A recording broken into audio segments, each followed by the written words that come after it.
家なんて全然違うでしょ。もうさんハマってるじゃん。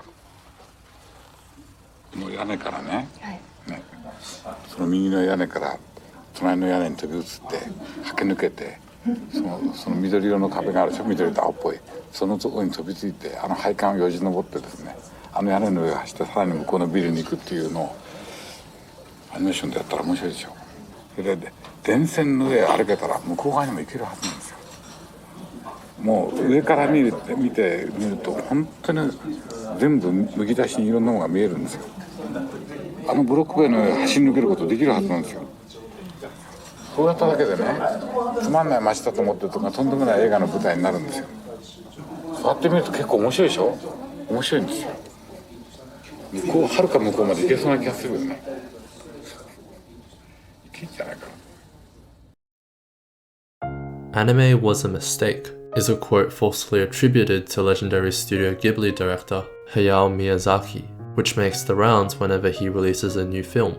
While Miyazaki never actually said those exact words, the quote is often associated with him for comedic effect, because, well, the guy makes anime. The truth behind this contradictory statement, though, is more complicated. While Miyazaki doesn't think anime is a mistake, he is disappointed in the industry, saying in an interview that almost all Japanese animation is produced with hardly any basis taken from observing real people. It's produced by humans who can't stand looking at other humans. That's why the industry is full of otaku. Which, taken at a surface level, makes sense, right? Anime isn't based in reality. That's the whole appeal of the genre. And of course the industry would be filled with people who are passionate about anime, which, for better or worse, tends to overlap with the otaku demographic. So what was Miyazaki actually trying to say?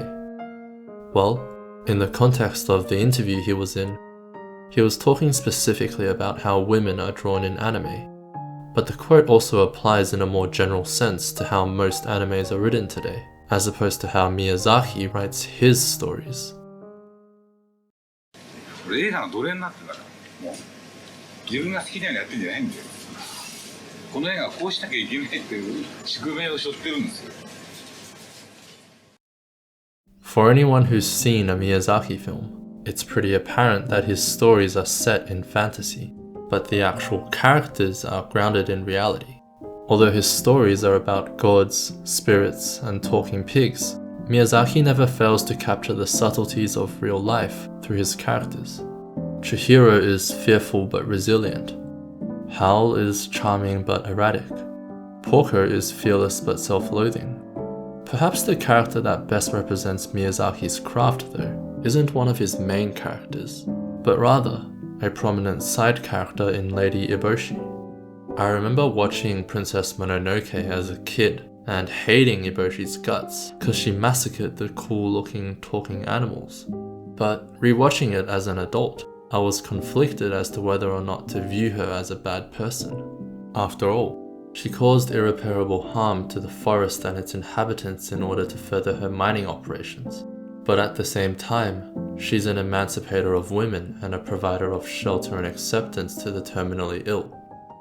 Whether or not we choose to side with Eboshi depends on how we, as individuals, have grown to view the world and the role of humanity within it. It's a difficult choice to make because more often than not, life isn't black and white. There's no clear-cut hero or villain.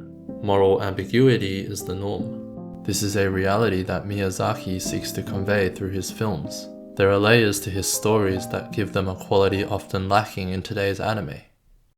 Nuance. Speaking of today's anime, what is the current state of the industry? Well, production value and output have grown exponentially from 10 or even 5 years ago. But I can't be the only one to feel that for some reason, originality has diminished. While there are still unique and compelling series that come out every year, it seems like studios are choosing more and more to go down the path of the recyclable, one-dimensional shonen or isekai. And while the best of these can be pretty damn enjoyable, there is little that prompts viewers to pause and think about their real lives. Instead, these shows offer the opposite. an escape from the day-to-day. Perhaps this is why Miyazaki is so disappointed. Almost all Japanese animation is produced with hardly any basis taken from observing real people. There are definitely exceptions to this generalization, but I think the old man still got a point. He might be grumpy and old-fashioned, but his films, no matter how old or recent, continue to stand out as the unique reflections of life that they are.